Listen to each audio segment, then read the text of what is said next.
ஏண்டி நான் என்னமோ நீ ஒண்ணு தெரியாத பாப்பா நினைச்சிட்டு இருக்க.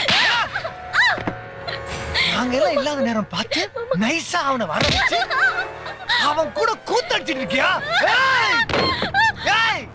ஏண்டி முளைச்சு 3 இலை விடல அதுக்குள்ள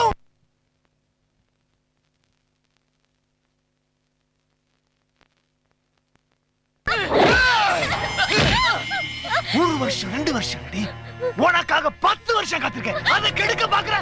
ஏய் நீ கிடைக்கிறதுக்காக அப்படியே கொண்டு இருக்க. உங்க அக்கா மல்லடி ஆனதுக்கு காரணம் நான் தான். எதுக்காக நீ கிடைக்கிறதுக்காக என்னடா எவனோ ஒருத்தன் கூட்டிட்டு வந்து அவன் கூட கும்மி அடிச்சிட்டு இருக்க. அதுதான் வேணா நான் இருக்கேன் டி. வா வா நம்ம இருக்கு. அப்படியே எதுக்கு வாடி. தப்பு சார். நீ பண்ண ரைட் நான் பண்ண தப்பா? வாடி வாடி ரொம்ப நாள பிடிக்க. வாடி அடிங்க. என்ன என்ன பண்ணிக்க லட்சுமி ஏமலே கை வச்சு நீ. ஏய்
மீட்டிங் எல்லாரையும் அசெம்பிள் பண்ணிடுங்க. Okay madam.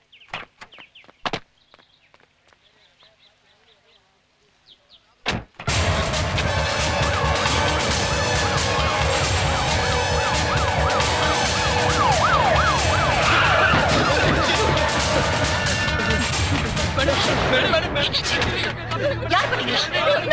மேடம் காப்பாத்துங்க மேடம். ஏய் இப்படி ஓடுறீங்க? மாமா எங்களை விட்டு வரான். அவன்ட்ட நீங்க எப்படியே காப்பாத்துங்க மேடம். நீ சீனுல? ஆமா மேடம். எங்க இருந்து எல்லாரும் ஓடி வரீங்க? என்ன ஆச்சு? என்ன? ஃபோன் பண்ணுங்க. என் கார்ல ஏத்துங்க.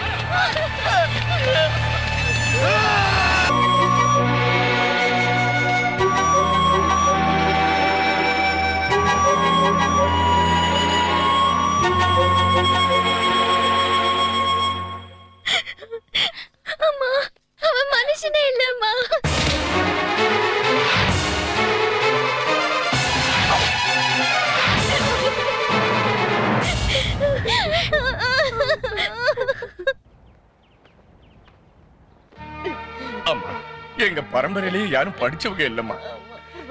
இவனாவது 4 எழுத்து படிச்சு முன்னுக்கு வருவான். கஷ்டங்களை எல்லாம் நாங்க சுமந்துக்கிட்டு அவனை எங்க சக்திக்கு மீறி படிக்க வச்சோம்மா.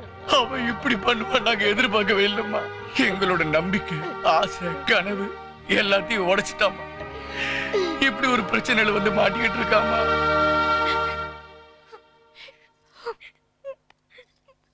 அப்பா, ஒரு பாம்புக்கு பால் ஊத்தி வளர்த்த மாதிரி அந்த பாவியை பத்தி தெரியாமலே இருந்திருக்கீங்க.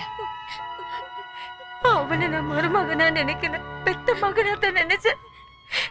அவன் இவ்வளவு குடும்பக்காரனா இருப்பான்னு நான் கனவுல கூட நினைக்கல. இவ்வளவு நாள் கடவுள்னு நினைச்சு ஒரு அரக்கனோட குடும்பம் நடத்திருக்கேன்னு நினைக்கும் போது என் உடம்பெல்லாம் நெருப்பால சுட்ட மாதிரி இருக்கு. அவனால என் வாழ்க்கை தான் நாசமா போயிடுச்சு. என் தங்கச்சி நல்லா வாழணும். அந்த மிருகத்துக்கிட்ட இருந்து இவளை காப்பாத்துங்க மேடம். நீங்க கவலைப்படாதீங்க. லட்சுமியோட எதிர்காலத்தை நல்லபடியா அமைச்சு தர வேண்டியது என் பொறுப்பு. வணக்கம்மா. வணக்கம். அம்மா, நீங்க தான் பெரிய மனசு பண்ணணும். தயவு பண்ணி என் புள்ளைய காப்பாத்துறீங்கம்மா. உங்க ஐயோ, கால்ல என்ன நீங்க? விழுகிறேம்மா. அது என் டியூட்டி. நீங்க நல்லா இருக்கணும்மா. என்ன Seenu? No formalities. Get well soon. Thanks madam. Madam, சீனுக்கு லட்சுமிக்கு சீக்கிரமா கல்யாணம் பண்ணி வச்சிருங்க மேடம். ஆமா மேடம், 2 பேருக்கும் கல்யாணம் பண்ணி வச்சிருங்க. இவ்வளவு சின்ன வயசுல கல்யாணம் பண்ணிட்டா எப்படிப்பா வாழ்க்கை நடத்துவாங்க? காதல் கல்யாணங்கிறது வாழ்க்கைக்கு அவசியம்தான். ஆனா இந்த வயசுல தேவையில்லை. உங்க 2 பேருக்கு நடுவுல வந்திருக்கிற அட்ராக்ஷன் ஒரு ஈர்ப்பா இருக்கலாம், ஒருவேளை வயசு கோளாறா இருக்கலாம், இல்ல வெறும் இனக்கவர்ச்சியாவே இருக்கலாம். நான் உள்ள வரும்போது ஏன் கால்ல போய் விழுந்தாரே உங்க அப்பா, அவர் என்ன தப்பு பண்ணாரு? உன்னை பெத்து வளர்த்தத தவிர அதெல்லாம் புரிஞ்சிருந்தா இந்த மாதிரி தப்பெல்லாம் பண்ண மாட்டீங்க. பெரியவங்க தாங்க கஷ்டப்பட்டாலும் நீங்க நல்லா இருக்கணும்னு நினைக்கிறாங்க. ஆனா நீங்க 2 பேரும் பண்ண இருந்தது எவ்வளவு பெரிய தப்பு. உங்க 2 பேரால 2 குடும்பத்தோட சந்தோஷமே பாழாக இருந்தது. உங்களை பெத்தவங்க உங்க மேல நம்பிக்கை வச்சு உங்களை படிக்க அனுப்புனாங்க. நீங்க எல்லாம் இன்னும் உங்க சொந்த கால்லயே நிக்கல. இந்த வயசுல கல்யாணத்தை வேற பண்ணிட்டு என்ன பண்ண போறீங்க? உங்க அப்பா அம்மாவுக்கு பாரமா இருக்க போறீங்களா? இல்ல நீங்க கூட்டு வர துணைக்கு சோறு போடணுங்கிறீங்களா? இப்போ உங்களுக்கு தேவையானது ஒண்ணே ஒண்ணுதான், படிப்பு படிப்பு படிப்பு. என்ன மேடம், நீங்க சொல்ற மாதிரி இவங்க படிக்க போனா அந்த சேதுபதி இவங்களை சும்மா விட்டுருவானா? அவங்கிட்ட இருந்து இவங்களை காப்பாத்த வேண்டியது ஏன் பொறுப்பு.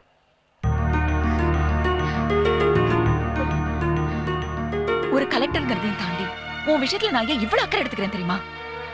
ஒரு பிரில்லியன்ட் ஸ்டூடெண்டோட லைஃப் நாசமாயிடக்கூடாதுன்னு தான்.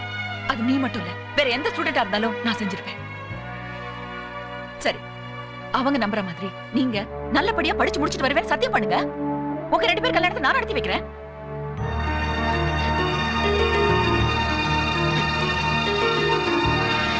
சாதிக்கிற தைரியம் உங்களுக்கு இருக்கா? என்னங்க மேடம், நீங்க எங்களுக்கு ஹெல்ப் பண்ணுவீங்கன்னு பார்த்தோம். இப்ப புதுசா ஒரு பிரச்சனையை கொண்டு வரீங்களே. ராமகிருஷ்ணா, இருடா. எந்த சம்பந்தமும் இல்லாம நீங்க எங்களுக்காக இவ்வளவு ஹெல்ப் பண்றீங்க. நீங்க சொல்றதெல்லாம் செய்யறோம் மேடம். உணர்ச்சி வசப்பட்டு நாங்க பண்ண இருந்த தப்ப உணர்ந்துட்டோம் மேடம். நீங்க சொல்ற மாதிரி படிக்கிறோம் மேடம். பெத்தவங்க நம்பிக்கையை காப்பாத்துறோம். நான் நல்லா படிச்சு ஜெயிச்சு காட்டுறோம் மேடம்.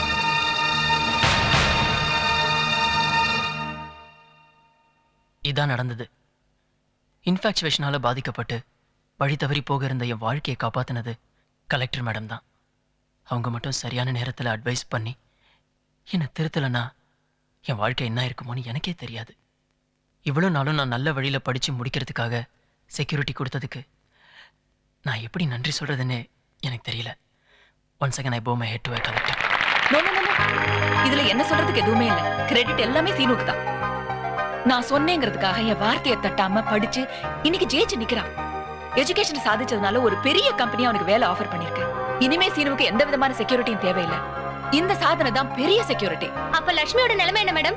லட்சுமி கூட சீனு மாதிரியே எந்த பிரச்சனையும் இல்லாம படிப்பு முடிச்சிட்டா. அவங்க கனவு பழிச்சிருச்சு, ஆசை நிறைவேறிடுச்சு. இனிமே நடக்க வேண்டியது கல்யாணம் தான். அப்ப கல்யாணம் எப்பங்க மேடம்? Wait and see.